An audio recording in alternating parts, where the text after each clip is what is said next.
Assalamualaikum warahmatullahi wabarakatuh. Perkenalkan, nama saya Hamdan Yulfa dengan NIM 2402111111. Saya akan menjawab pertanyaan mata kuliah literasi media digital. Pertanyaan yang pertama.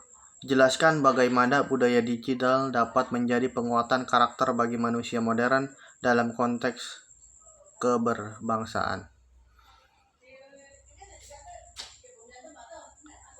Budaya digital dapat menjadi penguatan karakter bagi manusia modern dalam konteks keberbangsaan melalui beberapa aspek, yaitu yang pertama, penerapan nilai-nilai Pancasila. Budaya digital yang baik mendorong penerapan nilai-nilai Pancasila dalam interaksi di ruang digital seperti menjaga persatuan, menghormati perbedaan, dan menjunjung tinggi keadilan sosial.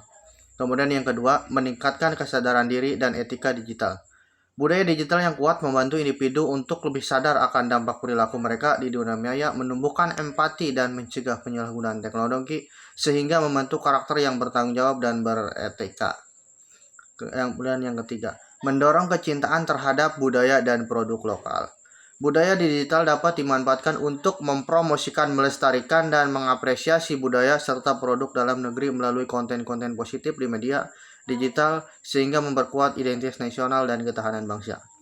Kemudian yang keempat, penguatan literasi digital. Budaya digital yang positif terkait erat dengan literasi digital, yaitu kemampuan untuk menggunakan teknologi digital secara bijak, kritis, dan bertanggung jawab, termasuk dalam memilah informasi, menghindari penyebaran hoak atau disinformasi yang dapat merusak persatuan bangsa.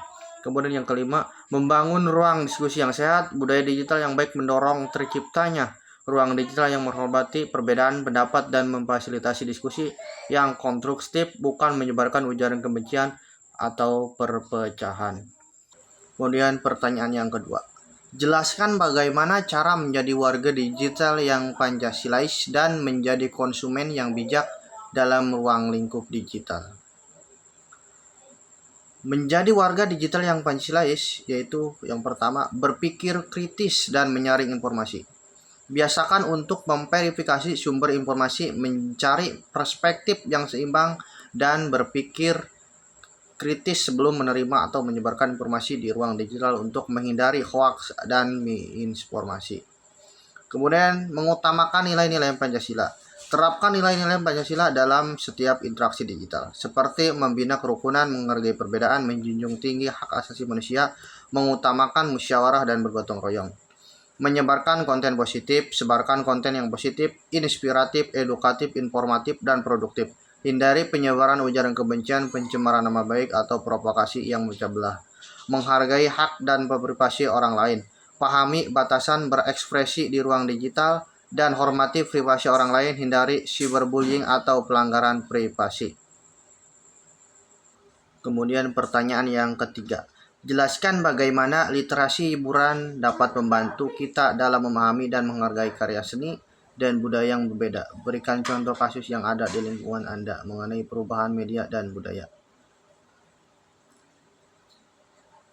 Literasi hiburan membantu kita memahami dan menghargai karya seni dan budaya yang berbeda dengan cara meningkatkan pemahaman konteks, membantu kita memahami latar belakang, nilai-nilai, dan makna di balik suatu karya seni atau budaya sehingga kita dapat mengapresiasinya secara lebih mendalam.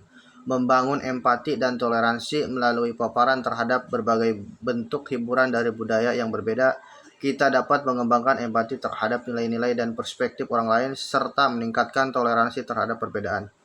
Mendorong dialog dan diskusi, menyediakan platform untuk berdiskusi dan bertukar pandangan tentang karya seni dan budaya memperkaya pemahaman kolektif. Contoh kasus perubahan media dan budaya di lingkungan Kabupaten Cirebon. Media, pergeseran dari tontonan wayang kulit atau pertunjukan sandiwara tradisional yang dulunya sering diadakan di balai desa atau lapangan, kini banyak beralih ke tontonan digital melalui platform streaming seperti YouTube atau TikTok. Masyarakat lebih sering menikmati konten hiburan melalui gawai pribadi dibandingkan menghadiri pertunjukan langsung. Budaya, dampak dari perubahan media ini adalah berkurangnya minat generasi muda terhadap kesenian tradisional seperti tari topeng atau sintren. Mereka lebih akrab dengan musik dan tarian modern yang viral di media sosial. sehingga pelestarian budaya lokal menjadi tantangan. Namun di sisi lain, beberapa seniman lokal memanfaatkan media digital untuk mempromosikan kesenian tradisional agar tetap relevan dan menarik bagi generasi muda. Pertanyaan yang keempat, jelaskan masing-masing contoh sikap yang menunjukkan 4 pilar literasi digital. Yang pertama yaitu menambah keterampilan, etika digital, budaya digital, keterampilan digital, dan keamanan digital. Etika digital merupakan kemampuan seorang individu dalam menyadari, menyesuaikan diri, dan juga menerapkan etika digital atau etiquette saat berselancar di dunia digital. Contoh lain lagi dari etika digital adalah tidak menyebarkan berita yang bohong sehingga tidak melakukan perundungan di dunia maya. Kemudian yang kedua, budaya digital. Pilar selanjutnya dalam literasi digital adalah budaya digital. Budaya digital merupakan hasil dari kreasi dan juga karya manusia yang berbasis pada teknologi internet. Biasanya budaya digital ini akan dapat tercermin melalui bagaimana cara kita berinteraksi, berperilaku, berpikir, dan juga berkomunikasi di dunia digital. Kemudian keterampilan digital. Pilar ketiga adalah keterampilan digital. Keterampilan digital artinya kemampuan untuk secara efektif melakukan evaluasi dan juga membuat informasi dengan menggunakan berbagai teknologi digital. Hampir sama sifatnya seperti budaya digital. Terdapat salah satu keterampilan digital yakni penggunaan media sosial dan juga platform belanja. Kemudian yang keempat, keamanan digital. Terakhir adalah keamanan digital. Keamanan digital merupakan upaya atau aktivitas yang bertujuan mengamankan kegiatan digital. Kerap kita temui penggunaan teknologi digital ini dilengkapi dengan penggunaan password atau OTP yang diperlukan verifikasi untuk mengaksesnya. Kemudian pertanyaan yang kelima, langkah apa yang tepat melalui literasi